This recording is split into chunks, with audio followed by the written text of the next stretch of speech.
reads, guys. Okay. Sweet. Gift big this year with a Home for the Holidays raffle. You have a chance to win a beautiful new custom home or cash prize this holiday season and help make wishes come true for Make-A-Wish kids with critical illness. Raffle proceeds benefit Make-A-Wish OKI, which has granted over 22,000 wishes two children with facing critical illnesses across Ohio, Kentucky, and Indiana region since 1983. This year's house is a custom-built ranch by Petros Homes and has 3 bedrooms, 2.5 baths, and a 3-car garage. It also includes features like a great room with a vaulted ceiling that extends to the outdoors, an unbelievable kitchen with beautiful finishes and a large hidden pantry, a mudroom with open lockers, and a unique pet shower station. Just visit ahomefortheholidays.org to buy your tickets. That's ahomefortheholidays.org. Terms and conditions do apply. All right. Let's get right to it. We got a lot of sports to talk about today. We'll begin, of course, with a topic that I don't remember what it is. We'll keep it Cam Ward versus Shedeur Sanders, Bo. Which rookie quarterback is going to have more success on Sunday in this highly anticipated match with the two quarterbacks? With the most it's not anticipated by anybody outside of Cleveland and Tennessee. Go look at the chat and tell me it's not anticipated. It's anticipated by nobody. Nobody outside of Cleveland or Tennessee is excited about it. Well, besides the Shedeurians. What's the over-under of bodies in the stands this week? Oh, my God. What was what was it like last week? It was not full, but the weather played a factor in that. Yeah, but it's going to be crappy weather again. The point is, the Niners have a national fan base to some degree. They have a brand. Titans have to be one of the least popular teams in the league. And they're terrible. 1-11 football team. Browns are not going to draw much this weekend. It's going to be like 30 degrees. And there's a chance of snow now. It's so cool. Not as windy as last week, but it's awful out today. Older, Adam, as you get older, are you more of a curmudgeon with the cold? Yes. It bothers me much more than it did. When I was a kid, I'd wear shorts in this weather. Dude, I took the trash out this morning. Yeah. And, 30 seconds. I've started cursing. Yeah. You guys are so soft. No offense. Oh, yeah. I love you guys both, but you're so soft. Wait a minute. Mike, you 100%. complain the second winter gets here. Yeah, but... Mike, okay, you know what? get I'm over soft, too. yourself. I'm soft, too. You're soft. I'm soft, too. It's as you get... And you're not as old. You're not as old as him, and he's not as old as me. So, listen, when I was young... First of all, I lived for 10 years in an area that's way worse than any place you've been, because in upstate New York is way worse than here. It starts snowing in November. You don't see the ground until like April or May. And in where I went to college and when I lived in Utica, I'm saying like 10, 11 years between the two, the weather's just a million times worse than this. You know that from your time in Buffalo. Yeah, it's way worse than it is here. Yeah. But it just sucks. It just sucks. The winter sucks. It just absolutely sucks. Yeah. Texas ruined me. But listen, what are you going to do? That's it. I can't feel my hands. We after get like 6 months seconds. of terrible weather and 6 months of great weather. That's what we get. Until the dome opens, playing in this kind of weather comes with the territory of being the Browns starting quarterback. There's no way around it. So there's this transition. That was a good transition. I do my best. Who are we expecting to have a better game this week? Dustin, go ahead. You go first. A better game this week? Yeah. Cam Ward, probably. He started a lot more games than Shedeur. He was the number 1 pick coming out, so he was a better prospect. I would expect him to have a better game. Doesn't guarantee that he's going to, but if I had to bet, I'd bet on the guy who's already thrown for 2,400 yards. I would go the opposite. Okay. And to me, this is pretty easy. Cam Ward has to go against the Browns defense. Shedeur Sanders has to go against the Titans defense, and that is a completely different obstacle. The Browns defense we've seen single-handedly keep them in certain games, beat certain teams like the Packers, who are significantly more talented than the Tennessee Titans are. And they have the worst offensive line, and the Browns have Myles Garrett, and Cam Ward is the worst pressure to sack rate in football. I think it's going to be a disaster for Cam Ward. I don't know how good of a game Shedeur is going to have. I hope this is his best start in his young career. But that Tennessee defense is nothing like the Cleveland Browns defense, and I'd much rather have a little bit of a less experienced quarterback going up against a significantly worse defense than a more seasoned rookie quarterback going up against a significantly better defense. It's a hard question to answer because of the Browns' defense, because I don't expect either guy to play particularly well in this game. It's bad weather. There's no talent. There's very little talent on either team around these guys. We've complained about the talent around Shedeur, Dylan Gabriel, Joe Flacco all year. The Titans are the only team in the league with actually worse talent, which is hard to believe. Cam Ward, our good buddy Sean King, out of the blue yesterday, reached out to me. I don't know why he texted me and said, "Do you have Bull's number?" Yeah, which I really appreciated, and I liked it. And he sent me this because Maybe he heard me say I haven't seen Cam Ward because like who's watching the Did Titans? he send you the clip of the Cam Ward throws? Well, he sent me this clip, this 3-minute clip of all the good throws that Cam Ward has made this year. Mm-hmm. And he said to me, Shedeur hasn't made any throws like this. He's got to be able to make throws like this, some of these type of throws, if the Browns are going to stick with him for next year. Now, in fairness to Shedeur, Cam Ward's played the whole season. 12 games versus He's had 2 games. time. Yeah. And Shedeur Sanders has played 2.5 games, one of which was in hideous weather. So, yes, I think we all agree Shedeur Sanders has to make enough throws in the next 5 weeks to make the Browns, because the default right now, no matter what any fans think, the default right now is probably the Browns are going to draft a quarterback. That's the default. So the only way that's not going to happen is if some quarterback on the Browns, presumably Shedeur Sanders because he has the opportunity right now, has to change their mind, essentially. That's how I look at it. And that's how that's how I assume the Browns look at it. Obviously, I don't know that for sure. So Shedeur's got to do that. That being said, I hadn't watched Cam Ward really all year because when I watch, obviously, my first priority is to watch the Browns. My second priority is to watch the Bengals. And then my third priority is watching players on my fantasy team. And then my fourth priority is just watching good games in general. The Titans don't make any of those lists. No. They're not the Browns. They're not the Bengals. They don't have any good fantasy players. And they're not in good games. They're not playing in good games. So I don't know that I've watched the Titans play once this year. I watched them play against the Cardinals, which they won the game. It was the craziest comeback I've ever seen. It's never. Remember that game? Cam was awesome in the fourth quarter. Yeah. Horrific. It was in the worst quarterback That's play their I've ever only seen. win. Yeah, I know. And it was. Was it Kyler or was it Brissett? They were by that down. point? They were down like 3 touchdowns. They were down 18-3 or something like that. Oh, so the only game they won, they had a huge comeback. Crazy comeback, crazy. And Cam was incredible in the fourth quarter. Yeah, and the video that Sean sent me, like, it's impressive. Like, some of these throws, I'm like, whoa, my God, those are amazing You can throws. see the sparks of why he was the first. Right. If you just look at the stats, you're like, well, he stinks. I mean, you know, I'm not watching him play, so I'm not going to make a judgment on him in that way because it's easy to just look at the stats and say he stinks. And that's why numbers don't tell the whole story. They don't tell the whole story. You can play a decent game and not have great numbers. You can play a very average game and have good numbers. Yeah, it could. It tells some part of the story, but it doesn't tell the entire story. You know, if you have great numbers for the whole year, you probably played pretty well. Yeah. But especially in a small sample size where if you're a rookie with the worst talent in the league, team, it's hard. And we talked about this with Bryce Young, right? Like, he had no talent around him. The talent's gotten better progressively each year. Yeah. And he's been up and down. I'm still not completely sold on Bryce Young. I thought I was going to be at the end of the year. Got off to a bad start again this year like he did last year. Is playing better at the end of the season like he did last year. He's got to be more consistent. But, you know, we'll see with Cam Ward.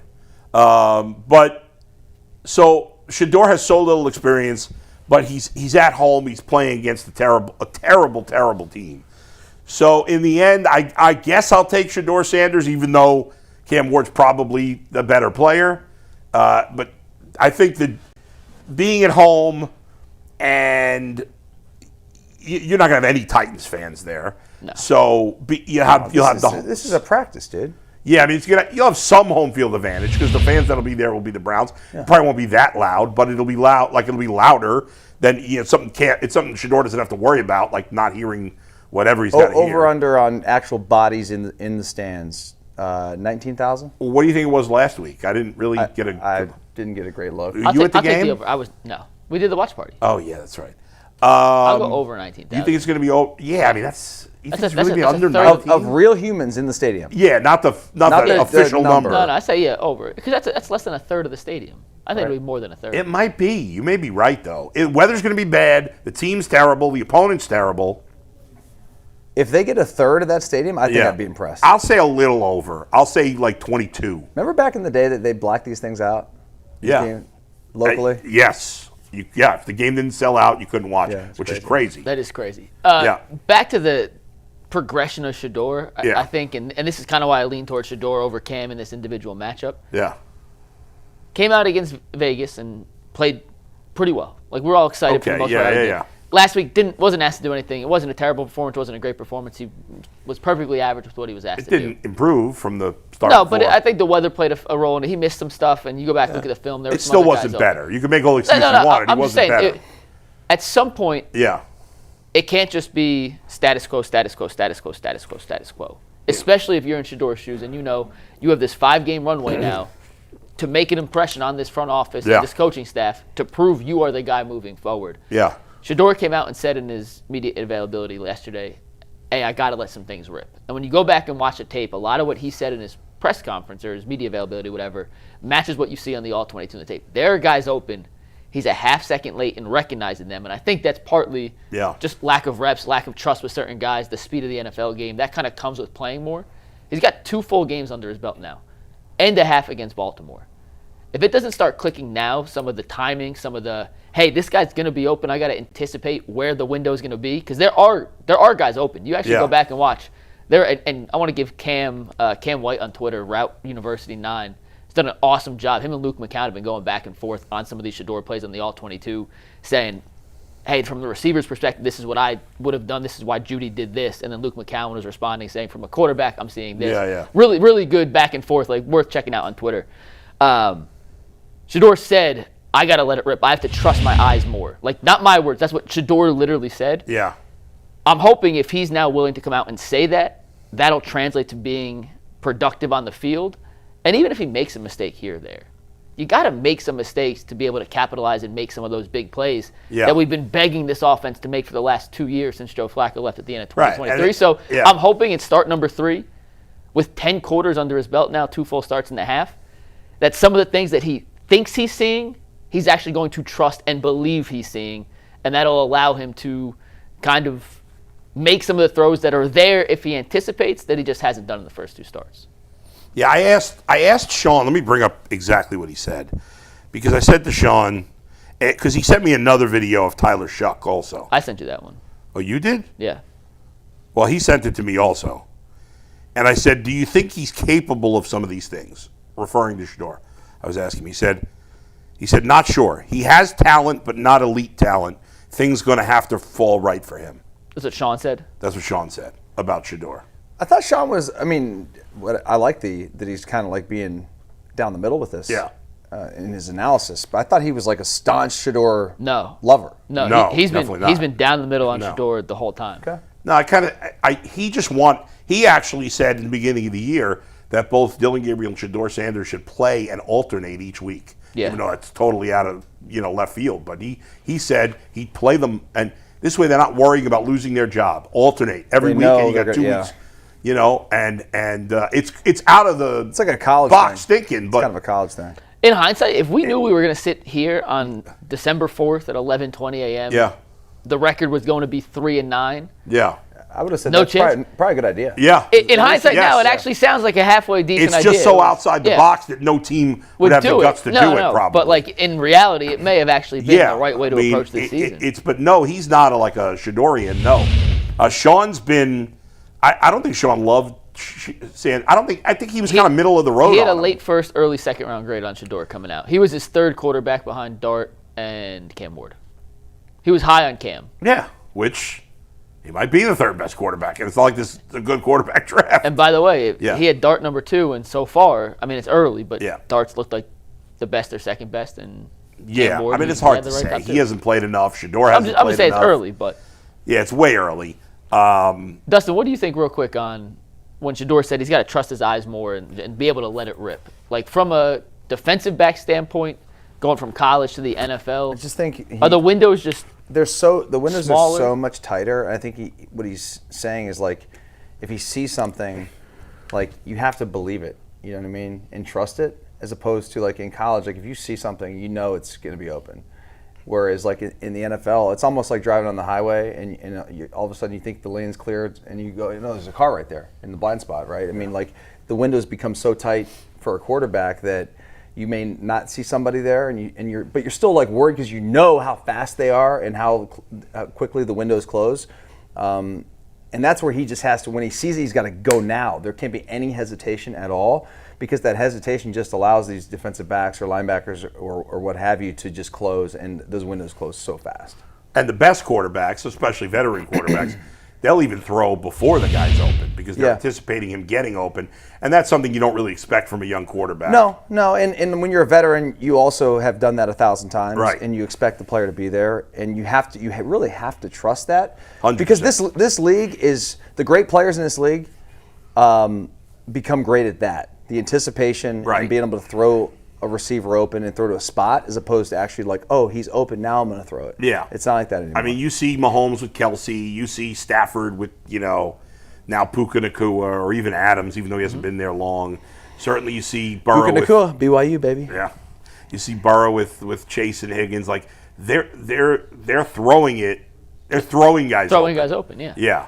Now, it helps to have a good, bunch of good wide receivers, And too. I feel like you do need chemistry with that. Like, you do need the reps and there's always Absolutely, the yeah, Mahomes, that's not something- Kelsey part. Like, That's those not two see the something- defense exactly the same way, and 99 of 100 times, Yeah. they know exactly what the other person is thinking depending on the coverage. Right. I think that comes when you talk about the lack of reps throughout training camp and early in the season. Yeah. Like, that's the one Well, part that that- I do think I'm not saying he should have got more reps. I'm just saying Yeah. that's the one part of No, his game yes, right of now course. that you could say, all right, had Shedeur got more reps with these guys earlier, maybe they would be a little more on the same page in certain aspects. Dylan Gabriel got some reps. Doesn't have that. But I don't think Mahomes and Kelsey had it after 5 games. No, of course not. That's what I'm saying. that's what I'm saying. The more you and don't more you expect that do. at all from rookies. Period. No. But I'm saying the more Yeah. and more you do, the better and better you get at that. with Right, but I certain don't. receivers. You're making it seem like, well, if he'd taken some first team reps in the preseason. I just mean in general. I don't think that takes years. Yeah, that's what I'm saying. Really. In general, Yeah. you need reps. I mean, years, seasons. Like, yes, I'm not saying one extra rep. The special quarterbacks can. I don't know. I'd like to go back and look some of the best quarterbacks in their rookie seasons and how often they were doing that in their rookie years. I'm sure there was some of it from the really top guys, but maybe not.